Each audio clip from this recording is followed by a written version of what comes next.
Okay, good. Welcome everybody to Create a World. As we've said before on previous broadcasts, Create a World is a space to come explore conversations people are introducing in the world of, how would we say that, Janice? Um, they're introducing in the world their expression of what's possible in the world, what's possible between human beings, what's possible in all kinds of different domains of life. And and that came from a group of us who had used to have lots of conversations and decided that we needed to expand out or wanted to expand out to include others and not just talk amongst ourselves. And that we encountered a lot of people that had brilliant engagements and we wanted to feature them. Yeah, that's pretty much it. Would you want to add anything about that, Janice? I think one of the shifts that's happening on the planet right now is that I think people are tuning in to a different degree to what is theirs to do. So we use that phrase a lot in the field of Tantra, the idea of what is mine to do. And because we are each unique and essential designs. And for human beings to make it to our next level of evolution, we each need to step into our unique and essential design. And so, yeah, so we want to bring you lots of people who are doing that so Yeah. that you can see all of the very different ways that can come into form. Yeah. And that having your dreams come true is real, but it's also not necessarily a smooth ride. And it has, you know, humongous expansions and beautiful expressions, and then the chop wood, carry water of it too. And for me, that's part of the conversation for today about collaboration. And that word has been each time there's in over the last 30 something years, there's a little grouping of buzzwords, and collaboration is one that gets used kind of a lot nowadays. um, and I think it's because we want to be collaborative. There's something about that in human nature. I know I do, but I've also discovered that I'm not that good at it. Sometimes I'm quite good at it, and sometimes I'm not. It's like I got a bunch of dents in me or something. But I don't want to be too cavalier to blame it on, history or conditioning or whatever, except that that's real. And you're someone for whom, excuse me, that collaboration is a very anchored phenomenon. So I wanted to talk to you about collaboration and just explore it. What is it? How do you be it? How do you restore it in yourself? How do you restore it in groups? Let's just go for it, Janice. So, I think the simplest way to describe it, because it'll give us a visual as well as words, is to think about the flying flock of geese, in Mm, that V shape. And the thing is that in that flock of geese, while at any given moment there is a bird at the front of the V who might be assumed to be the leader, that bird is just temporarily in that position, and that bird is at the head of the V, because the V is creating physical dynamics that support the whole flock flying. Um, so the bird at the front of the V is in that position. until that bird has given everything it has to give. And then that bird moves to the back or to a different position in the V, and the V reconfigures, and another bird takes the quote unquote lead. But in collaboration, leadership is fluid, it's not fixed. And rather than leadership being sort of arbitrated or declared, leadership rises up from each person knowing what is theirs to do, and being desiring of and willing to contribute to the whole what is theirs to do. And also, to me, when you think about you know, the when you think about indigenous communities and you think about First Nation people, you see that in them as well, which to me says that that is part of humanity's original design, to function that way, as opposed to the patriarchy and hierarchy that have really dominated much of the last, I don't know, several thousand years on this planet. You know, there was a time when the goddess religions were very active. And again, when you look at those traditions, you see this, again, this notion of I bring this to the table, you bring that to the table. And it's all acknowledged and honored and used when it's most needed, as opposed to things being ranked, you know, and declared good or bad or superior or inferior. So to me, collaboration is a great equalizer. But as you pointed out, Deb, we've not been raised in that. We've been raised in hierarchy. We've been raised in the idea that if you have a group of people together, someone must be in charge. And we're trained to look for that person. And it's interesting because when you first asked me about this, I'd gone back and I started to ask myself, so how do I know collaboration? Where did I learn collaboration? And I made a bunch of notes, and I'm sure I'll share more of those as the morning goes on. But what occurred to me this morning for the first time listening to you talk is the fact that I had an experience a number of times in my growing up, particularly I would say probably like my high school years, of adults saying to me, you need to take a leadership role. Like you need to be the president of this club, or you need to blah, blah, blah, blah, blah. And I always resisted it. And all of a sudden this morning, I realized that the reason I'd always resisted it was because I didn't believe in that model. And I wasn't willing to be part of that model.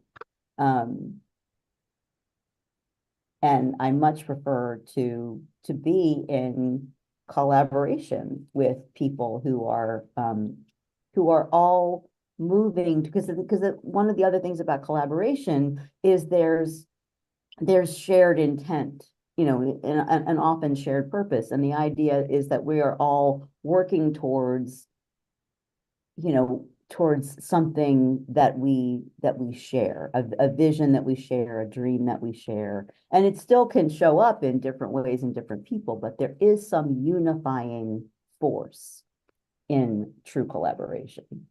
Yeah, and I spent a lot of time preparing for this call with all kinds of devil's advocate questions, and yeah, but what about this? And what about that? And so forth. Because I was trying to I don't want to disassemble it. Excuse me. I was trying to get at, all right, how do I restore that in myself and then be able to bring it where I land? Or realize, hey, this is a hierarchical environment that's what they chose, and that's how the stage is set. Do I belong here or not? And not be for or against, but if that's possible. But so, like I was thinking, when children are very young, it's appropriate for there to be a hierarchical model to a large extent. Doesn't mean you can't involve your 2 and 3-year-olds in certain kinds of shapings of what's going to happen, but there's a hierarchical model that in my view, is appropriate. And then when they're 10, it's different, and when they're 15, it's different again. And so I can really see it as fluid from that point of view. In corporations and so forth, there's a leadership model, a hierarchical model, but it's weird because in a way, the the way I see corporations and the ones I've been part of, the buck stops there. So in a way, it's very top heavy with responsibility and accountability. But at the same time, the employees are made the most accountable. So it isn't collaborative. And I don't know, I'm just kind of throwing out some of my thoughts right now.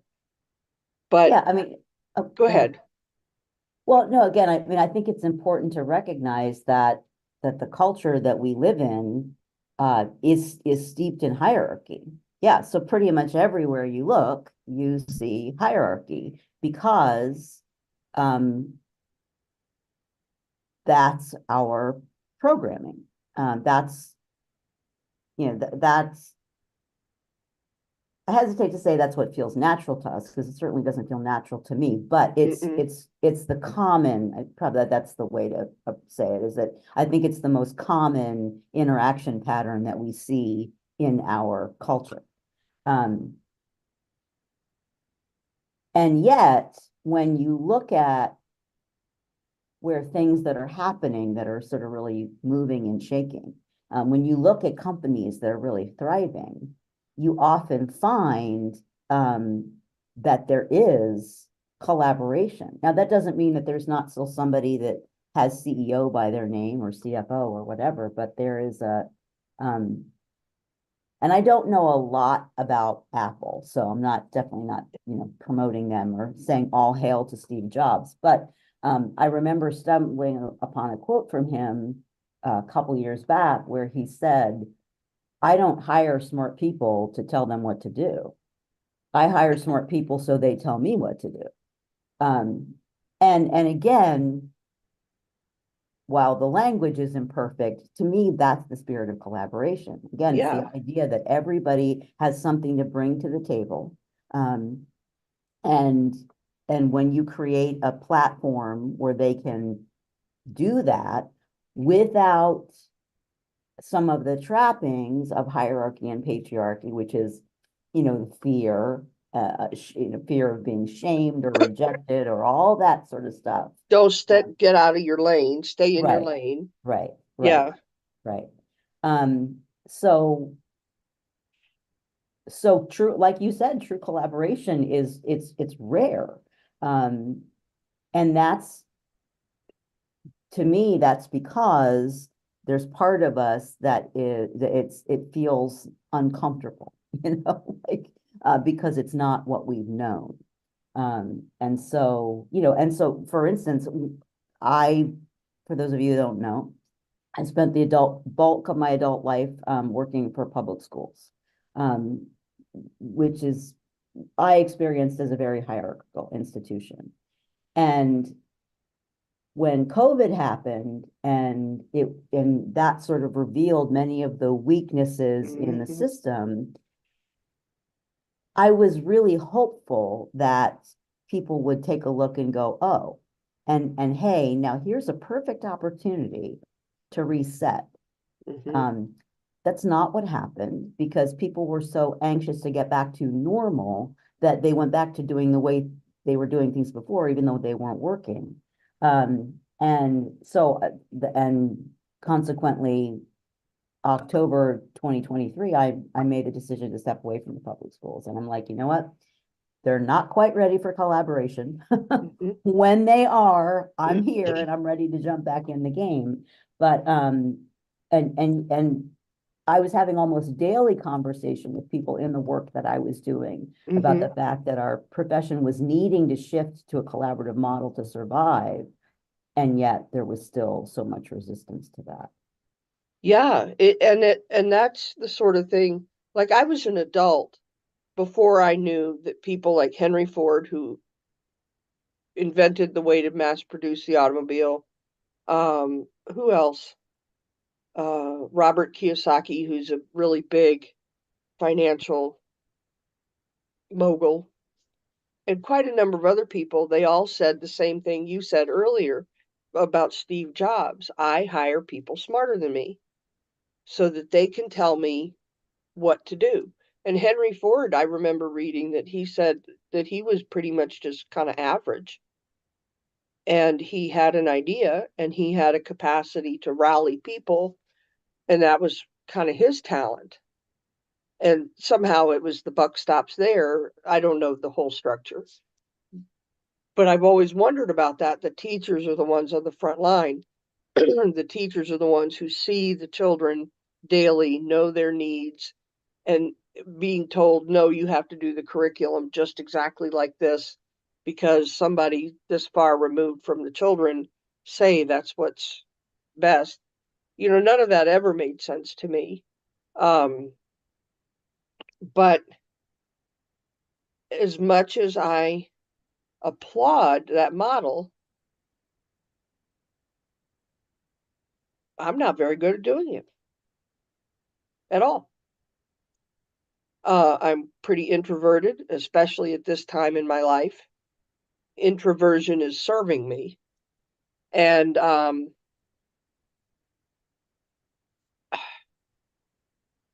I don't know how to move into that kind of flow with people where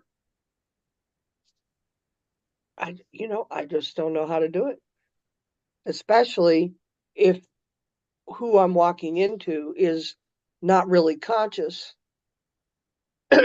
Like I'm going to kind of throw my church people under the bus.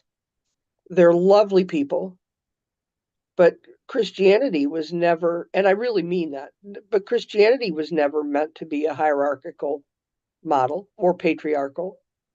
There's nothing about that. So I walk into a system that has a very distinct structure, even though they're extremely on behalf of serving people, my particular church, and very collaborative to get the job done. But at a certain point, it's no, this is the structure. And um, you know, I don't know how to shift myself in action. I can sit here and think all I want. And I know you engaged in a lot of action and it didn't pan out. But what would you, yet, you've planted a lot of seeds, let me say it that way. Um, what would you say about how to wake that up in ourselves? Because, like, I know I'm kind of talking about a lot of stuff. Sorry, Janice. Here I'm asking you questions and not giving you a chance to answer. Like from what little I know of indigenous communities, even they have a chief. Mm-hmm. And let me leave it there and let you see if you can make sense of the things I just dropped in your lap. Yeah, so again, the thing about true collaboration is that it's not only a structure, but I would probably also say that it is a code. It is an agreement um, about how we be with each other. Um, and so the thing is, when you go into a system where there has been hierarchy, pretty much everywhere, right? And you want to now do collaboration, you have to build up to that. And in my work in the schools, there were it was a rather it could be a painstaking process to put structures in place that basically that shifted the balance of power. That's so in my experience, when you want to move more towards collaboration, you have to get the people that are, that are at the tippy top, you have to get them to pry their fingers off a little bit. And, in the school systems right now, accountability is so insane at every level. That's one of the reasons that it's hard to do. And yet, I did have success in creating pockets of collaboration in schools that I worked with. Definitely not everywhere, definitely not the majority, but it did happen. Where, first of all, I think people have to trust each other. Mm. And and so that often means getting to know each other beyond, like, let's say it's a workplace. That can mean getting to know each other beyond our work selves, which again is not how we're like, I feel like I was very much trained. You have a personal self and you have a work Yep. self. And part of my challenge in embracing collaboration was being willing to be more vulnerable and let more of the real Janice come through the work Janice. So there's that need to create trust. And of course, creating trust requires having safety because you can't have safety until you have trust. And so, one of And the vice versa. exactly. And so, one of the things that we would do sort of early on in the school teams that I was working with is we would create norms, about how we would interact with each other and how we would be with each other and ways that we were giving up being with each other. I mean, it's fascinating to watch a group of adults try to brainstorm because rule one in brainstorming is you don't judge, right? You just let her rip and you save the judgment. That's for a different part of the process. And yet it is so difficult for people to actually do that. So this idea of, okay, we're going to put aside judgment, that is part of the agreement that we may have to make with each other early on in forging collaboration. So in my experience, there are very specific things that have to be done to create the territory, create the environment in which collaboration can actually take place. And you have to practice it. You have to so we would do these meetings, and at the end of the meetings we would do this activity called plus delta, where we would talk about the meeting itself, not the content of the meeting, but the engagement itself. What worked in the engagement and what would we like to change for next time? And we do that every meeting because creating a functional collaboration is an ongoing process. Wow, that is so fascinating to hear because I'm in other conversations you've talked about a difference between judging and assessing. And so that's one piece I'm hearing. Another is you have to become, you could start off doing, trusting, let's say, or brainstorming without judgment. But we also are so prone to judge and interpret. So you have to practice not doing that until you can become it. And it sort of is like Escher's drawing of hand drawing the hand. And then what was the last one? Well, it had to do with becoming as well. And it really would be, power versus force. We're so prone to power versus force, meaning a lot of our interactions are based on force. And, I'm more important than you. I'm stronger than you. I've worked here 30 years and you've only worked here 1 year. And so it can be very subtle and also very overt. And all of those things have to do with not just your doing or your activity, but your state of being. Boy. Yeah, and like you talked about being an introvert, and actually, whenever I first did Myers-Briggs, I guess it was, I just tipped over into extroversion. And I get more introverted as I get older. Mm-hmm. And so the thing is, in true collaboration, there's room for introversion. Because, it might involve, okay, I might start a meeting by flashing a thinking prompt up and asking everybody to just journal and write. Whereas, in our culture, with this whole idea of force, it's this notion of, okay, well, right, you got to be the first person to get your thing said, right, to establish your power. Whereas, saying, okay, everybody's just gonna think silently to themselves for a minute. And then that's where the introverts really get to shine, because that's what they do well. And they can tap into what's often a very deep creative well for them, because they're being given the structure in which they can do it. So in true collaboration, you recognize all the different ways that people show up, and you make sure that you have different approaches to meet different needs. And different paces. When I did the Myers-Briggs, I've also got like extrovert, introvert, kind of half and half, actually. And what was the other one? What's the J? Judgment. Perception. And yeah, No, so that's P and F. Judgment, feeling. Is it feeling and judgment? yeah, so I pretty much got all of them. Um, so the ability to perceive the value of so and so. If they're sitting quiet in the corner,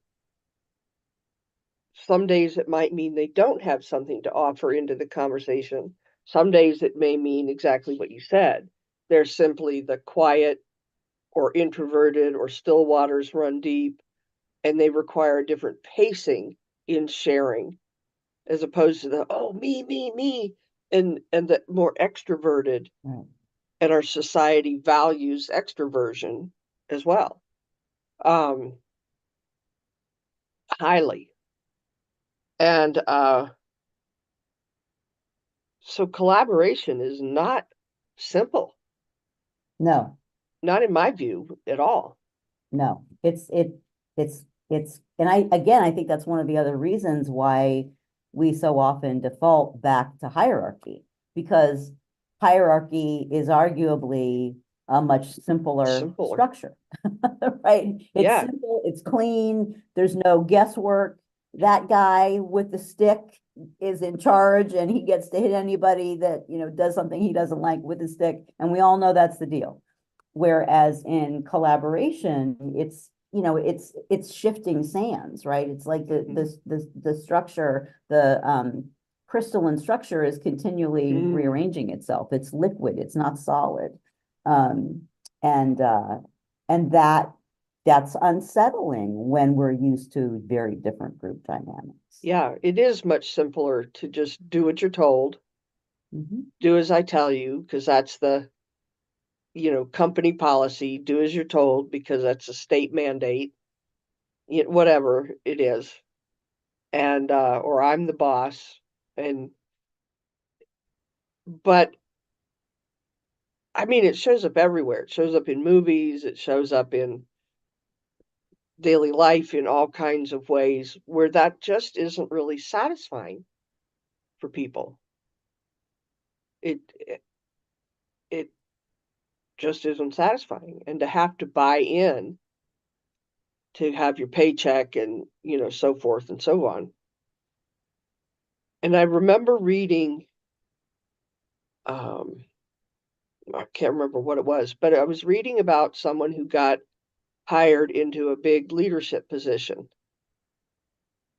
and that person spent several months kind of just wandering around the office doing service. Do you need a stapler? Mm. Oh, let me clean that up for you. Um, just paying attention to who needed what. How is it actually going? Where's the pockets of energy here? The dissatisfaction, the satisfaction, the flows of creativity. This isn't working. The mailroom really needs. They spent months, their first months, and nobody actually knew that that person was whatever their higher up title was. And I remember feeling so struck by that in a real positive way. I wouldn't have even thought of that on my own. Like, what if, I wouldn't have offered that as a suggestion. But to know that somebody thought of it and acted on it really made me feel so good. I just,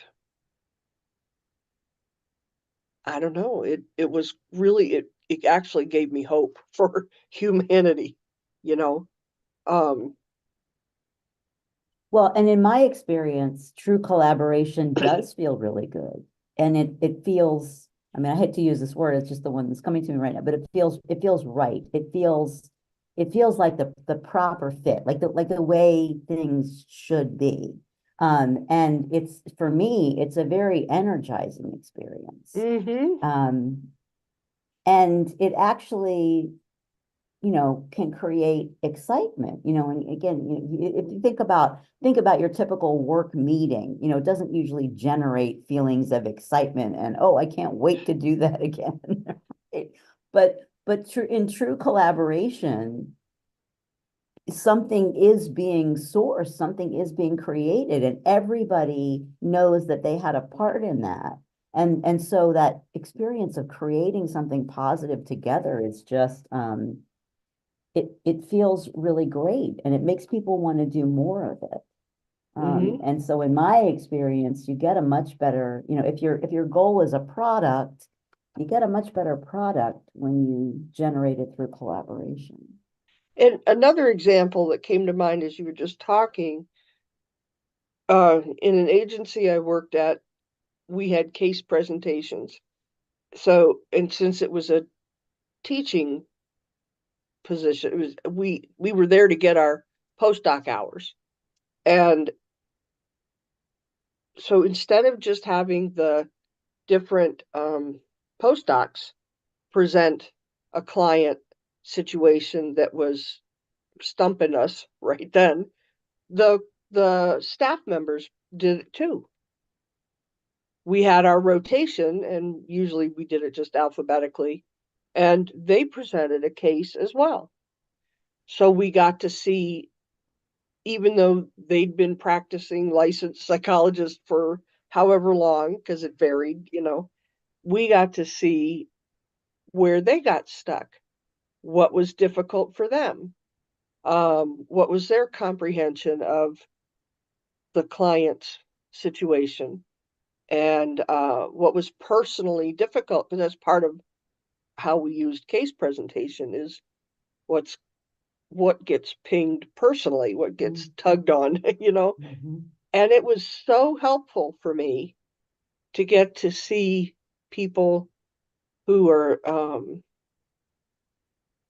in a wide range of years of practice, and us little guys, we weren't treated like the minions. In that case, it was very egalitarian. And that And, was, go ahead. well, so Deb, that gets up to me what's another key aspect of collaboration, which is this idea of reciprocity. Mm, And so, when we are operating in collaboration, we are operating on the agreement that we each do have something to bring to the table, regardless of where we are in the food chain of when we were hired or who's technically the boss or whatever. yeah, It's this idea that we can give to each other and we can get from each other and we can all benefit. And yeah, that again, I think that's also part of why collaboration feels so good because each of us would prefer to feel like we could contribute and yeah, be acknowledged for our contribution. that we each matter. Right. And it was still hierarchical. The supervisors were, all the different licensed psychologists that were there were somebody's supervisor. So they were seeing things in a multiple levels, but we knew that, you know, and we knew that something might come up in supervision. Oh, remember what you said in the case presentation? I'm wondering if then you follow it out. But that was appropriate. That's appropriate use of hierarchy in my view, you know? And oh, in terms of the everybody wants to feel they contribute, I just read an article about an archaeological dig that discovered several of the children in the burial site were Down syndrome children Hmm. from several thousand years ago. And the way the evidence of the burials indicated that they had been treated as very loving, in very loving ways, and as contributing members of society. They were given the same, and that's not true in some of early American history, is not true. Probably it may not be true right now. I don't know if it is or isn't right now, but I know it certainly wasn't in early American history. It was not. So the valuing life and valuing each other beyond what we just do seems like an important piece of collaboration also. Yeah, I mean, I think if you're going to be in true collaboration, you have to stand in the dignity of the human experience. Um, and I think one of the other things that's making me want to share is that one of the things that I've seen as being key to collaboration, and again, this can be really challenging in workplaces, but is to make room for the emotional palate. Mm, Um, because to create the kind of the trust and the safety that we've been talking about, it's impossible to do that if people think they can only bring their brains to the table. Um, there were many times for me in my educational career where something felt like a moral imperative. And I would say, gosh, either I must do this or I cannot do this because, yeah, of how, and because also so much in our culture, hierarchy and patriarchy, right, are very aligned. And in patriarchal systems, there can very much be this idea that emotion is weakness, and thus we cannot show it. Um, and yet, when you go back to, many of our indigenous cultures and what I've read about some South American tribes in particular, they say, look, the women, it's the job of the women of the tribe to tell us when to hunt and when not to hunt, when to go to war and when really. not to go to war. And in the article I was reading, the man was talking to a Western woman, an American woman, and basically saying, what the hell? What? Where are your people? You know, why aren't your women not standing up and saying no, enough? And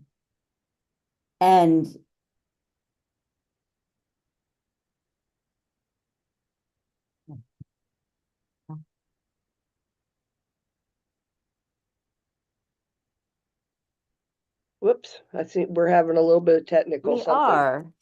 Oh, you're still there? Okay, can you? Yeah, I'm still here, but it looks like you froze.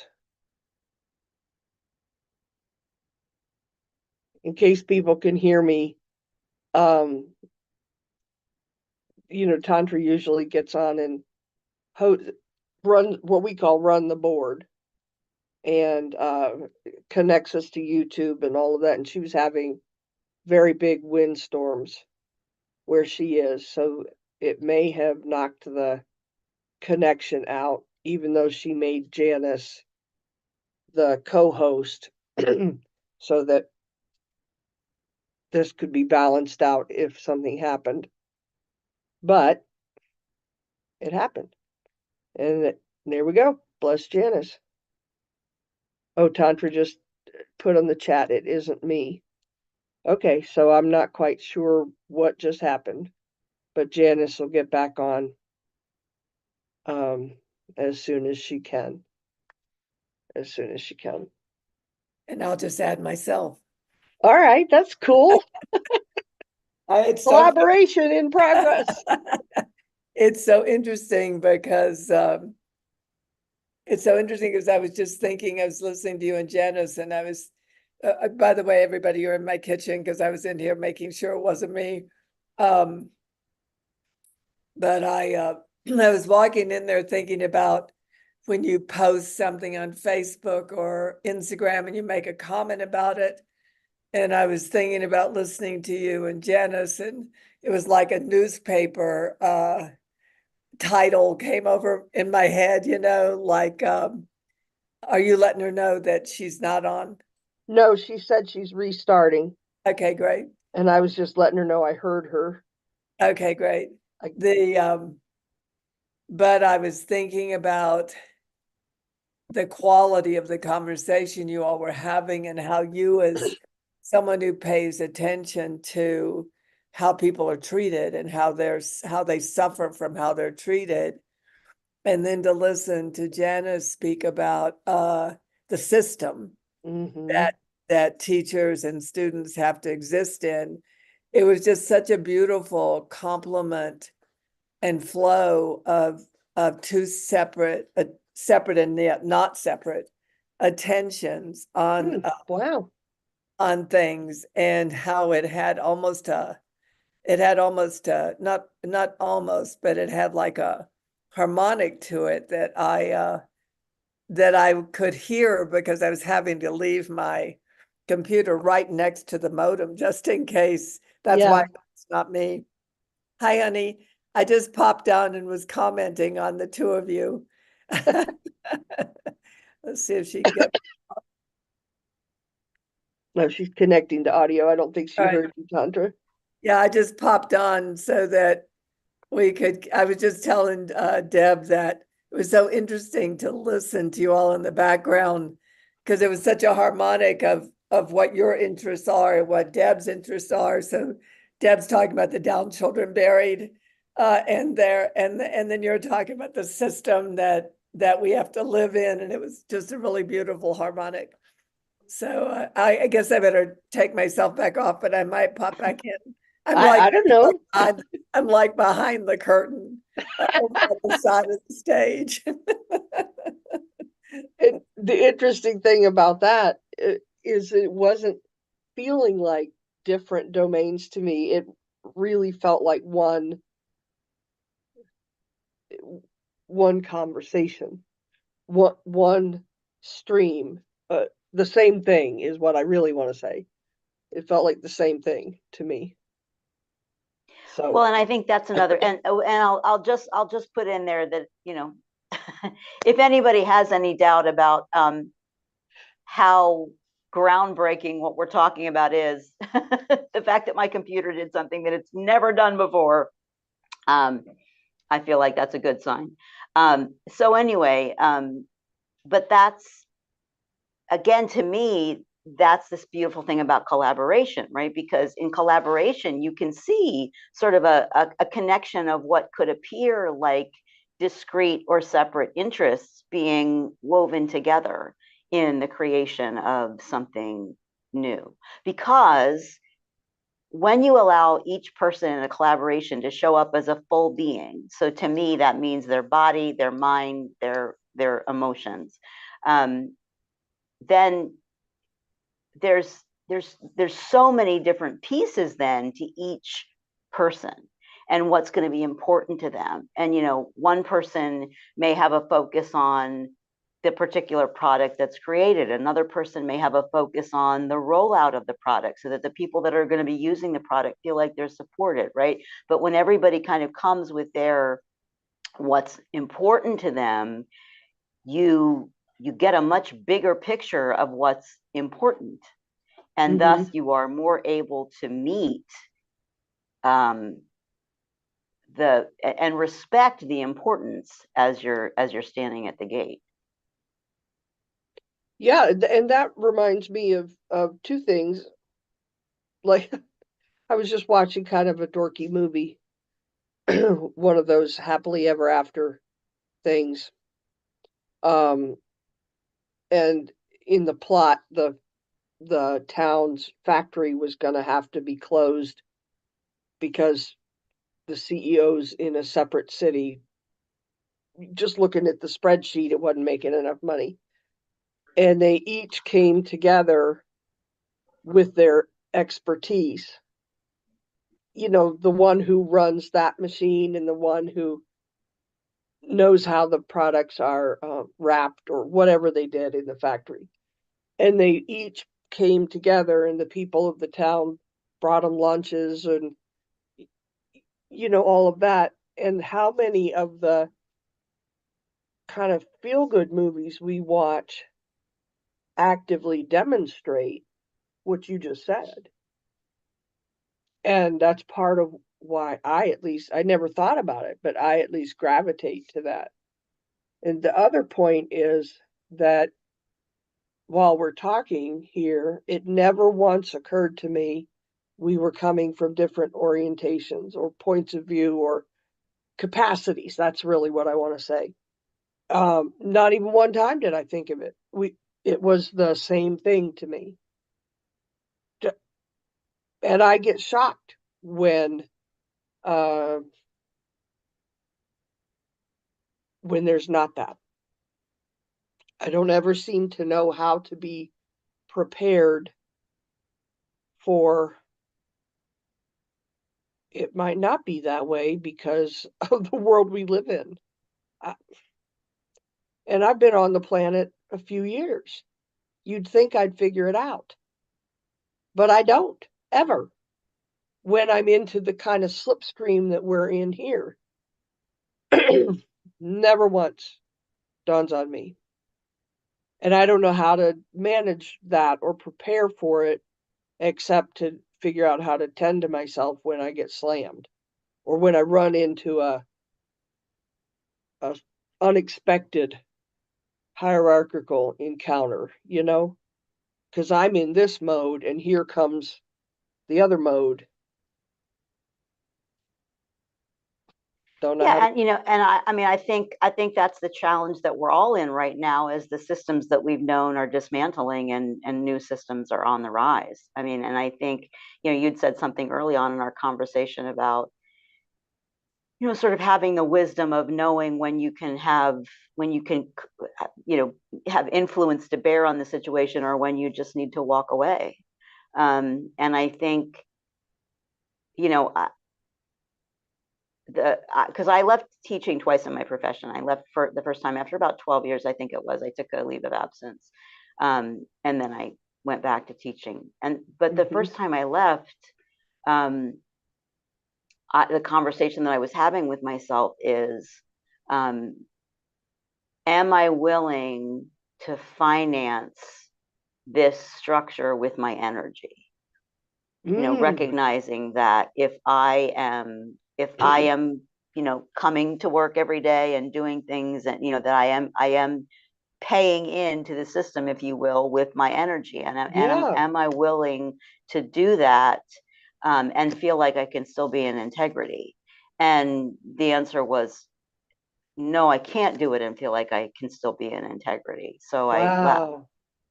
And when I left this last time, it was for that same reason. You know, it was like there was just, and again, for those of you who don't know, I'm in Florida. So when I talk about the public schools, I'm talking about Florida public schools. And those of you that may be a little bit more tuned into political things that are going on, you know what that means.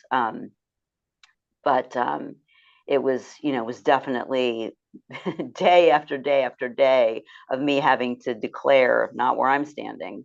And finally I had to say, okay, I just need to, you know, I need to step back from this, because I cannot finance what's happening with my energy. That's such an important part. That's such a beautiful phrase, a strong phrase. Finance what's happening with my energy.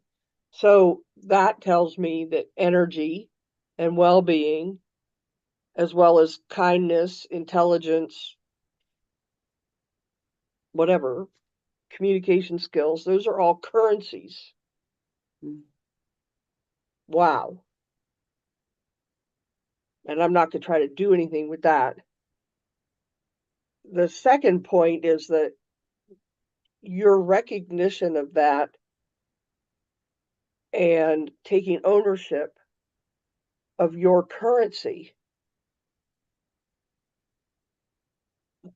I don't even really have words, because what so many people are left with in the situations that they're in, when they don't recognize, first off, that that's currency, and second, they have some degree of power or say over it, even if they have to say, I don't feel like I have a choice.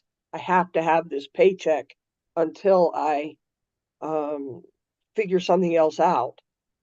But it leaves us in a position of all we've got is complaining and being the armchair manager.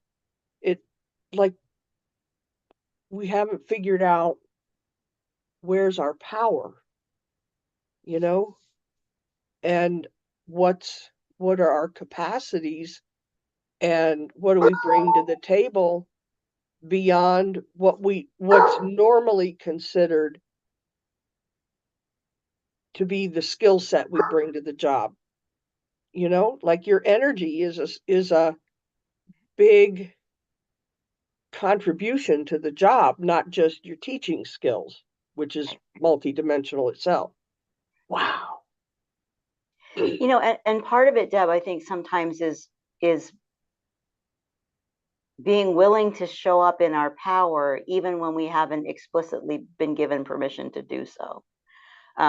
So the work that I was doing with the school system involved working with districts, or you might call them counties, but, you know, leadership teams at that level. But the work was specifically about strategies teachers could use in the classroom to make learning more accessible to all students.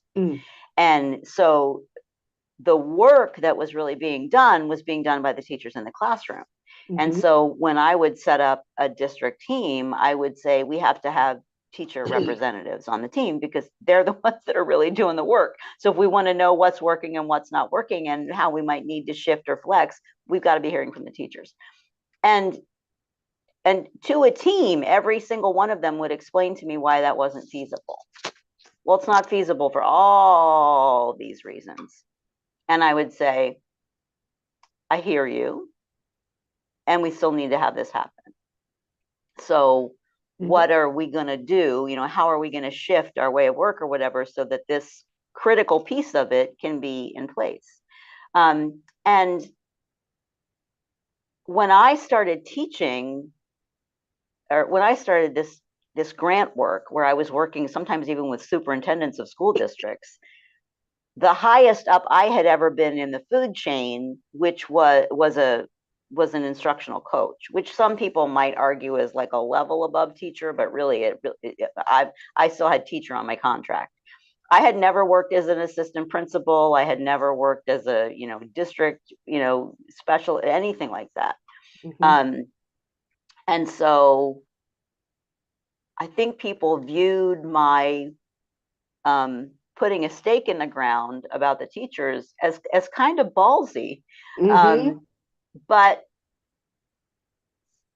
in the end, we had teachers because of my insistence. And Yeah. so sometimes I think it's a question of, having to sort of go deep inside and say, okay, I know I'm here for a reason. And I knew for me that part of my reason of doing the work that I was doing was because I represented the voice of teachers, which is too often drowned out. And, Mhm. like you said, the farther away you get from the classroom, the smaller the teacher voices get. And that's part of why the system doesn't work. So I had to trust myself, and I had to trust that what I had to bring forward was important and critical. And I had to voice that even when I knew people weren't going to be thrilled to hear it. So that's Mhm. also part of collaboration, is being willing to sit with discomfort. Mm. Whether it's discomfort because you don't like what somebody else is saying, or what somebody else is saying is really gonna, move your cheese or rock your world, or because you yourself are experiencing discomfort because you're apprehensive about bringing something forward. But in true collaboration, all of that discomfort can be processed and worked through on the journey to what you're aiming to create. Yes. Yes. Wow. So collaboration is a whole lot more complex. I think I was starting to realize it before this conversation, but now I'm really realizing it. It may not be if um if it was an everyday part of the flow. If it was part of the water we swim in, I don't think it would be